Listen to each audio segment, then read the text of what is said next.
యేసు ప్రభులాగా నీకు నాకు ఏముండాలండి? ఒక భారం ఉండాలి. సేవకునికే కాదండి భారము, సంఘానికి కూడా భారం ఉండాలి. యేసు ప్రభు ఏ భారం అయితే ఆయన కలిగి ఉన్నాడో శిష్యులు కూడా అదే నేర్పించాడు, మీరు ఇలాగ చేయండి. అలాగే ఈనాడు సంఘానికి కూడా సేవకుడు ఏ భారము కలిగి ఉన్నాడో అదే భారము బాధ్యత సంఘము కూడా కలిగి ఉన్నప్పుడు ఆయన ఒక టైటిల్ పెట్టాడు, సమస్త జనులు శిష్యులుగా చెయ్యండి. ఖచ్చితంగా ఈ భూమి మీద శిష్యులు తయారవుతారు, అపోస్తులు తయారవుతారు, ప్రవక్తలు తయారవుతారు. అనేక మంది ప్రజలు కూడా వారు తపనంతా కూడా ఏంటంటే దేవుని యొక్క రాజ్యం తప్ప మరొకటి లేదన్నట్టుగా వారు ముందుకు వెళ్తూ ఉంటారు. నిజముగా దైవజనులను బట్టి కూడా మరొకసారి మహిమ ఒక మాట చెప్పేసి ముగింపులోకి వెళ్తాను. లూకా రాసిన సువార్త ఆ కీర్తన 40వ అధ్యాయం 8వ వచనము, కీర్తన 40వ అధ్యాయం 8వ వచనం చూడండి. కీర్తన 48, నా దేవా నీ చిత్తము నెరవేర్చుటకు నాకు సంతోషము, నీ ధర్మశాస్త్రము నా అంతర్యములోనున్నది.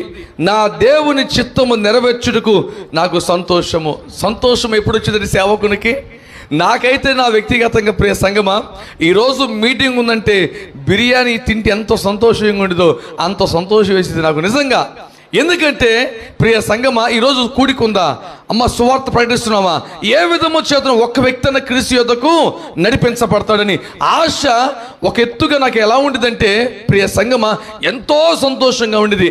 ఒకవేళ ఈరోజు సువార్త కూడికి లేదనుకో ఒక దిగాలుగా ఉండేది, అయ్యో ఈరోజు సువార్త ప్రకటించట్లేదే, ఆత్మ నశించిపోతానే, వయసు మీద పడుతుంది, రాకడ సమీపిస్తుంది అనేసి ఒకలాంటి దిగాలతో దేవుని పాదాల దగ్గరికి వెళ్ళి అలా పట్టుకుని ప్రార్థన చేస్తే వెంటనే డేట్స్ వచ్చి పడుతూ ఉంటాయి. ఎందుకంటే సేవకుని యొక్క తపనేదంటే దేవుని చిత్తము, దేవుని పని ఈ భూమి మీద తుదం ముట్టించటే నా పని, నా భారం, ఇంకోటి లేదండి. అలాంటి దైవజనుడు సునీలయ్య గారు నిజముగా ప్రియ సంగమ, ఏ విధము చేతనైనను దేవుని యొక్క చిత్తము నెరవేర్చాలి, ఏ విధము చేతనైనా నశించిపోతున్న ఆత్మల్ని క్రీస్తు వైపు తిప్పాలి అనే భారము ఆయన కలిగి ఉన్నాడు. కాబట్టి ఎంత ఖర్చు పెట్టినా ఎంత అయినప్పటికీ ఏ విధము చేతనైనా స్వార్థ ప్రకటించిన భారము కలిగి ఉన్నాడు. అందుకే దేవుని చిత్తము, దేవుని చిత్తము, దేవుని ఉద్దేశము, దేవుని యొక్క ఆలోచన ప్రతి దైవజనుడు ఈ భూమి మీద చేయాలి. ప్రియ సంగమ, చాలామంది సేవకులు ప్రారంభములో మంటతో వస్తారు, కొంచెం ఫైనాన్షియల్గా కొంచెం ఎస్టాబ్లిష్ అయిన తర్వాత ఆ మంట, తపన, భారం అంతా పోయింది. ఇక ఏంటంటే ఆదివారం సాగిపోతున్న సంఘం, స్తోత్రం నా గాత్రం నీ గోత్రం, ఇంక అయిపోయింది చాలు అన్నట్టుగా వెళ్ళిపోతుంటారు. కనుక ప్రియ సంగమా, ఏ మంటతో దేవుడిని పిలుచుకున్నాడు, ఏ మంటతో నువ్వు ఆరంభించావో అదే మంట పరలోకములో అడుగు పెట్టేంత వరకు కూడా దైవజనులు ఉండగలిగితే ఆ దైవజనుడు మండించేదాన్ని బట్టి కూడా సంఘము మండుతూ ఉండిద్ది. హల్లెలూయా, మండుతూ ఉండిద్ది. ప్రియ సంగమ, సంఘం మండాలంటే మొదటగా దైవజనుడు మండాలి. ఈ దైవజనుడు మండుతున్నాడు కాబట్టి సంఘం కూడా మండుతూ ఉంది. ప్రియ సంగమ, ఆనాడు దేవుడు మండుతూ ఉన్నాడు కాబట్టి శిష్యులు మండించాడు, ప్రపంచాన్ని మండించాడు. ప్రియ సంగమ, అందుకే దైవజనుడు ఎప్పుడు కూడా నులివెచ్చని స్థితి ఉండకూడదు, ఎప్పుడు మండుతూ ఉండాలి, సంఘాన్ని మండించాలి. ఈ దైవజనుడు ఎక్కడ అడిగిపెట్టినా కానీ అక్కడ కూడా దేవుని యొక్క అగ్ని మహిమ దిగి రావాలి. హల్లెలూయా, హల్లెలూయా. కనుక దేవుని చిత్తము, దేవుని ఆలోచన ప్రతి దైవజనుడు కూడా భారము, బాధ్యత కలిగి ఉన్నట్టయితే ఈ భూమి మీద దేవుని యొక్క రాజ్యము కట్టగలుగుతాము.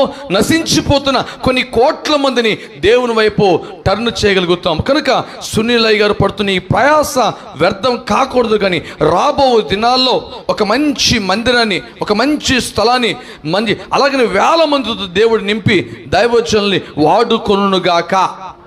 ఆమెన్ చెప్పండి. You just believe. ఆమెన్. ఎందుకంటే ప్రియ సంఘమా, ఆ భారము సంఘము కూడా భరించాలి.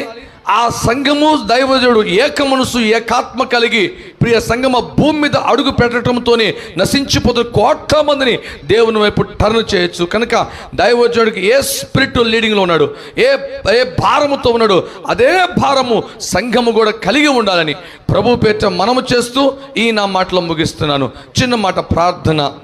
తండ్రి, మీకు వందనాలు. మహాగణుడా, అయ్యా, నీ చిత్తము నెరవేర్చుటయే అయ్యా నీ పని తుదముట్టించుటే మా పని, మా భారమునైనా.